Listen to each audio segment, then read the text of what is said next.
Oui, oui, oui, il va beaucoup nous empêcher parce que dès qu'on est dans ce travail de canalisation, ça demande à l'ego d'aller se coucher en fait. Il comprend rien.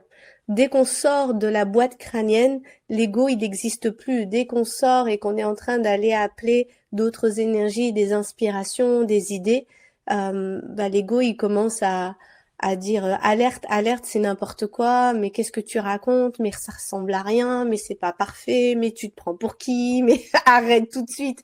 Et là, boum, la plupart des gens, ça sature et ils arrêtent et ils abandonnent et ils commencent même pas, en fait. Et c'est à ça que je veux vous sensibiliser aujourd'hui, dans les 5 points qu'on va voir ensemble. Et c'est vraiment euh, au-delà du cerveau, mais il va y avoir un conflit entre le cerveau droit et le cerveau gauche, dont on va parler tout à l'heure. Eh ben, c'est une des clés, hein. Je te laisse champ libre, au contraire. Vas-y. Ouais. Ouais. Donc en fait, on a donc le cerveau droit qui va être plus à associer des idées, et puis le cerveau gauche qui va être plus dans la logique. Donc ce qui va être intéressant, ça va être d'apprendre à occuper le cerveau droit, notamment quand, je suis en train de me demander si je suis pas inversée, mais par exemple quand on fait quelque chose d'automatique, quand on est en train de conduire, ou c'est là où on va réceptionner, parce qu'on a notre cerveau logique qui est complètement occupé, ou quand on est en train de frotter quelque chose, ou faire un peu euh, on a un mouvement mécanique qui fait que notre cerveau logique est complètement occupé et là, hop, on peut recevoir une idée, on peut recevoir une inspiration. Donc, ce qui va être intéressant, ça va être de commencer à observer pour chacun et chacune dans quel moment on reçoit les idées en fait. Il y a une matière en nous qu'il faut activer pour laisser entre guillemets tranquille notre créativité. Par exemple, moi j'ai remarqué que quand je veux chanter, euh, recevoir de nouvelles chansons ou des mélodies, c'est souvent, je suis en train de colorier, de griffonner, ou alors je suis en train de peindre un tableau, et là, hop, j'ai l'information qui arrive.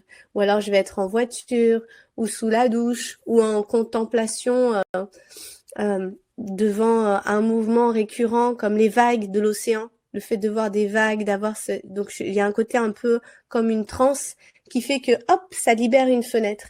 Et chacun va avoir sa recette. Et plus on a conscience de ah tiens, la dernière fois j'ai fait comme ça, et plus on se remet dans ce mode-là quand on veut recevoir une info. Et on prépare, il y a toute une préparation à cette réceptivité. En tout cas, moi, j'adore être dans cette guidance-là parce que moi-même, je suis surprise. Et souvent, même quand je fais mes webinaires ou la plupart du temps, je suis en créativité active directe. Je canalise, je sais même pas ce que je vais dire la plupart du temps. Je suis juste tellement, j'ai posé l'intention et je me dis, OK, je livre tout mon corps, mon esprit et je le mets au service de mon âme et de la vie pour livrer le message. Et donc, ça demande vraiment un grand abandon de soi. Et là, pouf, on commence à recevoir l'inspiration. Mais ça se travaille beaucoup par la connaissance de soi, les compréhensions justement de ces mécanismes en nous. Et puis, ce qui me fait penser tout de suite à la deuxième clé, surtout, c'est ça, on devait en parler des 5. Bien sûr, Deuxième bien clé. sûr. Vas-y, bien sûr. Donc la deuxième clé qui est le censeur, cette partie qui va nous critiquer. Donc le dialogue interne. C'est vraiment dans le cerveau, cette partie-là, comment je me parle, comment je me critique et comment je me sabote. Moi, quand j'étais petite, la créativité dans la culture musulmane marocaine, pour vous dire, j'ai fait du théâtre pendant des années, mes parents n'ont pas vu une seule pièce de théâtre. Ils m'autorisaient, mais c'était un peu tabou parce que tout ce qui était artistique, tout ça, c'était pas très, ça se faisait pas trop. J'avais même un groupe de musique en cachette. Je chantais, je faisais des concerts en cachette à l'âge de 15 ans.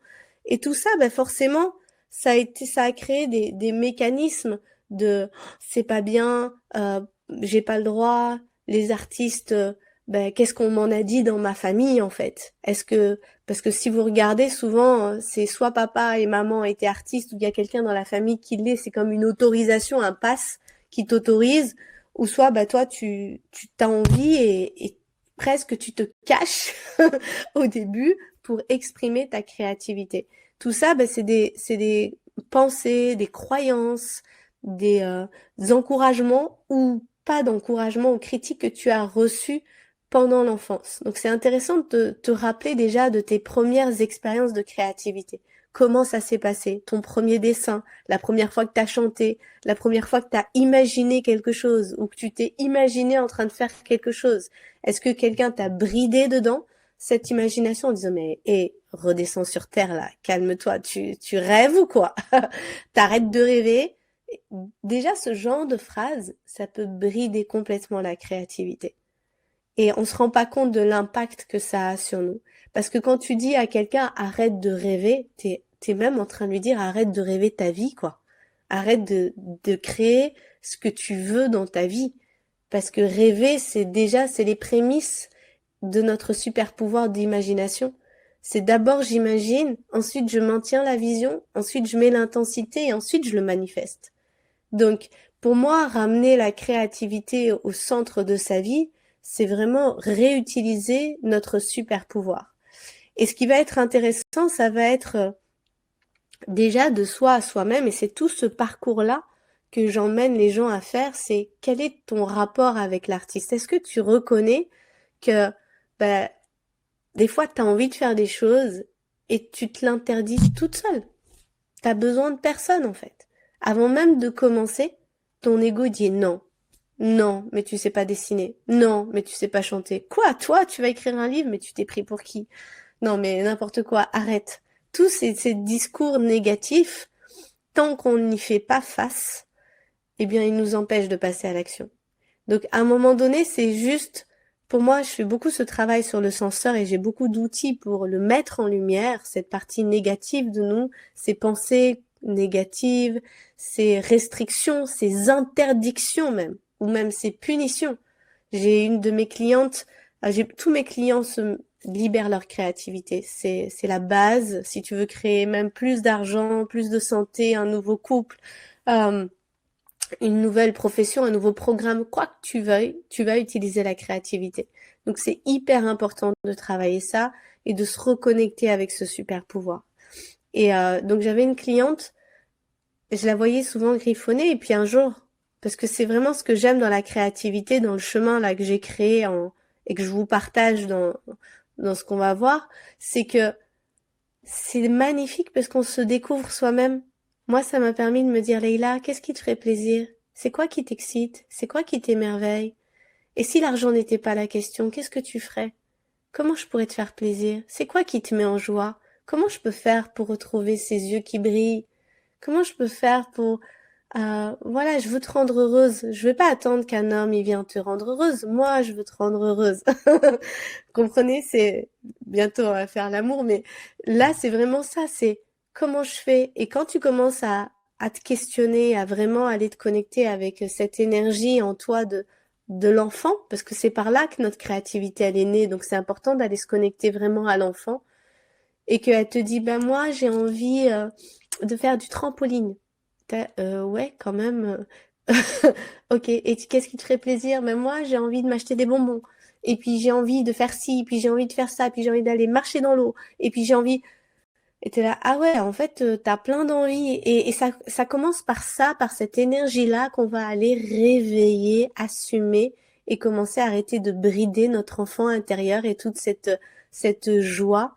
Et moi, ce que j'appelle à identifier tous les rabat-joie de notre vie. Les rabat-joie, des fois, ils prennent la forme de quelqu'un dans notre environnement. Je suis sûre que vous avez tous pensé à quelqu'un. Ouais, ma belle-mère, oui, mon conjoint, oui, mon fils. Ouais. Donc, on a tous une ou un rabat-joie dans notre vie. Et souvent, c'est juste des reflets de notre propre rabat-joie et notre propre critique interne. C'est les deux ennemis qu'il va falloir regarder en face.